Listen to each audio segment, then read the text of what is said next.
Hello everyone, my name is Ruma and welcome to my channel. So today we will discuss about on present perfect continuous.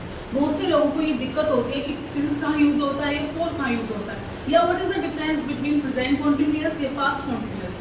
तो सबसे पहले आज हम present perfect continuous को पढ़ने जा रहे हैं. You can see guys present perfect continuous जिसकी पहचान होती है present में काम जारी, यानी आपको इस तरह से पढ़ाया गया होगा कि सेंटेंस के लास्ट में रहा है रही रहे आते हैं वह हमारा प्रेजेंट कंटिन्यूअस सेंटेंस होता है। बट बहुत सारे काम इस तरह से होते हैं कि जिन सेंटेंस में रहा रही नहीं आता फिर भी हम उसको इज एम आर या हैज बीन से ही बनाते हैं। फॉर एग्जाम्पल मैं खड़ा हूँ, वह बैठी है, वह लेटी है, यहाँ पर रहा रही मेंशन नहीं हो रहा फिर भी हम इसको इज एम आर से बनाते हैं। ओके, तो आपको क्या देखना है कि कोई भी काम कंटिन्यूअसली चल रहा है या जारी है वहाँ आपको यूज होता है प्रेजेंट परफेक्ट कॉन्टिन्यूअस। बट सबसे मेन बात इसमें टाइम भी मेंशन होता है, यानी प्रेजेंट कॉन्टिन्यूअस में आपका सिर्फ काम जारी पर हम फोकस करते हैं, बट प्रेजेंट परफेक्ट कॉन्टिन्यूअस में काम जारी के साथ आपका टाइम भी मेंशन होता है। अगर हम बात करें प्रेजेंट कॉन्टिन्यूअस की, मैं काम कर रहा हूँ। अगर हम बात करें प्रेजेंट परफेक्ट कॉन्टिन्यूअस की, मैं सुबह से काम कर रहा हूँ, तो यहाँ पर आपका क्या हो रहा है, टाइम भी मेंशन हो रहा है। You can see guys helping verb, helping verb जिसको हम टाइम वर्ड भी बोलते हैं, यानी समेशन, जिससे हमें समय का पता चलता है, समय का बोध होता है कि जो सेंटेंस है वो प्रेजेंट का है, पास्ट का है या फ्यूचर का है। तो उसमें हम यूज करते हैं has been and have been, has been, have been. Main verb जिसको हम एक्शन भी बोलते हैं, यानी सुबह से लेकर शाम तक हम जो भी काम करते हैं वो आपका क्या होता है, मेन वर्ब कहलाता है। इसमें मेन वर्ब की कौन सी फॉर्म को यूज किया जाता है, वर्ब प्लस आईएनजी, यानी आईएनजी को ऐड किया जाता है। सिंस कहाँ यूज करते हैं और फॉर कहाँ यूज करते हैं। सिंस यानी सर्टेन टाइम, निश्चित समय, जो बिल्कुल निश्चित टाइम हो वहाँ हम यूज करते हैं सिंस का। लाइक मॉर्निंग, हमें पता है कि सुबह से मैं काम कर रही है तो वहाँ हम यूज करेंगे since, since morning. Since evening, days name में आपका कोई भी डे आ जाए, Sunday, Monday, Tuesday, Wednesday, Thursday, Friday, Saturday, सबके साथ आपका क्या लगता है, सिंस। मंथ्स नेम में कोई भी जनवरी, फरवरी, मार्च, अप्रैल, मई, जून, जुलाई, अगस्त, सितंबर, अक्टूबर, नवंबर, दिसंबर, इनके साथ आपको क्या लगेगा, सिंस लगेगा। 2002, 2004, सिंस 2002, सिंस 2004। ओके, वह 2 बजे से काम कर रही है, सिंस 2 o'clock। वह 3 बजे से काम कर रही है, since 3 o'clock, like this.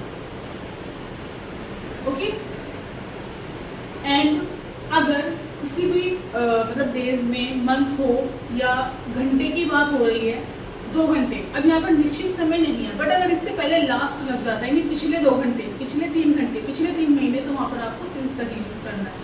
Since last 2 days, since last 3 days, clear.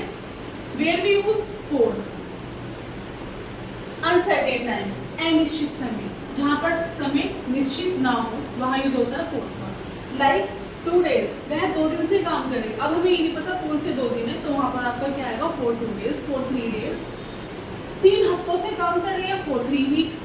Okay, 3 months से काम कर रही है, for 3 months। 4 सालों से काम कर रही है, for 4 years, for 5 years। 10 घंटों से काम कर रही है, for 10 hours, सिंस नहीं आएगा। ओके, बट इन सभी से पहले अगर लास्ट लग जाता है तो वहाँ पर हम यूज करते हैं किसका, सिंस का। ओके, तो अब हम कुछ एग्जांपल देखते हैं विद रूल। सबसे पहले हमें सेंटेंस बनाने के लिए रूल का पता होना चाहिए कि सेंटेंस किस तरह से बनाया जाता है।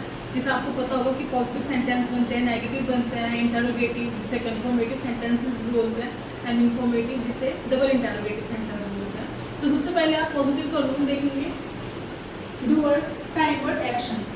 मैम ये कौन सा आप पढ़ा रही हैं, doer, time word, action, I am telling you. आप ग्रामर में आपने पढ़ा है subject, helping verb, main verb, object. जहाँ पर आपने सब्जेक्ट बोला वहाँ पर आप डूअर का भी यूज कर सकते हैं। डूअर यानी कि काम को करने वाला, जैसे सिंग से सिंगर बना, डांस से डांसर बना, स्पीक से स्पीकर बना, रन से रनर बना, इस तरह से वो आपका डू से डूअर बना। तो इस सब्जेक्ट को डूअर भी बोलते हैं क्योंकि वो काम को करने वाला है। ओके, टाइम वर्ड जिसे हेल्पिंग वर्ब बोलते हैं, अपने हेल्पिंग वर्ब को पढ़ा होगा, इसको टाइम वर्ड भी बोलते हैं बिकॉज ये क्या है, समय शब्द जो समय के बारे में बताता है कि प्रेजेंट का है, पास्ट का है, फ्यूचर का है। एंड लास्ट इज एक्शन, जिसे आप मेन वर्ब बोलते थे, वो आपका क्या है, एक्शन कहलाता है। सुबह से लेकर शाम तक हम जो भी काम करते हैं वो एक्शन होता है। रूल आप अच्छी तरह से समझ लें और कुछ एग्जांपल्स देखते हैं। Like she has been washing cloth since morning, यानी वह सुबह से क्या कर रही है, कपड़े धो रही है। तो यहाँ पर क्या है, निश्चित समय है कि सुबह से धो रही है, तो आपने यहाँ पर यूज किया सिंस मॉर्निंग। मैं 2 घंटों से कंप्यूटर पर काम कर रहा हूँ। I have been operating computer for 2 hours. अब 2 घंटे पता नहीं वो कौन से 2 घंटे हैं, सुबह के 2 घंटे हैं, शाम के 2 घंटे हैं, तो आपने यहाँ पर क्या यूज किया, फॉर 2 आवर्स। ओके, अच्छा इसका आप नेगेटिव बनाएंगे तो आपको कुछ नहीं करना होगा, आपको टाइमर के बाद ही नोट पुट कर देना होता है। Like she has not been. अच्छा, जैसे आपने जितने भी सेंटेंस बनाए होंगे, I am not, you are not, he is not, she is not, but यहाँ पर आपका टाइमर जो है वो थोड़ा बड़ा हो चुका है। Like has been, have been, तो आपको नोट बीन के बाद नहीं लगाना है, आपको हैज और बीन के बीच में आपको रखना है। Like she has not been, I have not been. Clear? Very good. Third example is you haven't been doing job since morning. Haven't यानी कि हैव नॉट का कॉन्ट्रैक्शन हमने यहाँ पर किया है। ओके, तो आप यहाँ पर नेगेटिव सेंटेंस का क्या देख रहे हो, एग्जाम्पल देख रहे हो, यानी तुम जनवरी से जॉब नहीं कर रहे हो। Fourth is has she been learning English for 2 months। क्या वह 2 महीने से अंग्रेजी सीख रही है, तो यहाँ पर हमें 2 महीने का हमने यूज किया, जो अनसर्टेन टाइम है, इसलिए हमने फॉर का यूज किया। What have you been doing for 1 week, यानी तुम 1 हफ्ते से क्या कर रहे हो। ओके, तो ये सभी मैंने आपको एग्जाम्पल विद रूल बताए हैं, जिससे आपको कोई दिक्कत नहीं होगी, कोई प्रॉब्लम हो तो आप मुझे बताइएगा। ओके गाइज, तो thank you so much, bye bye.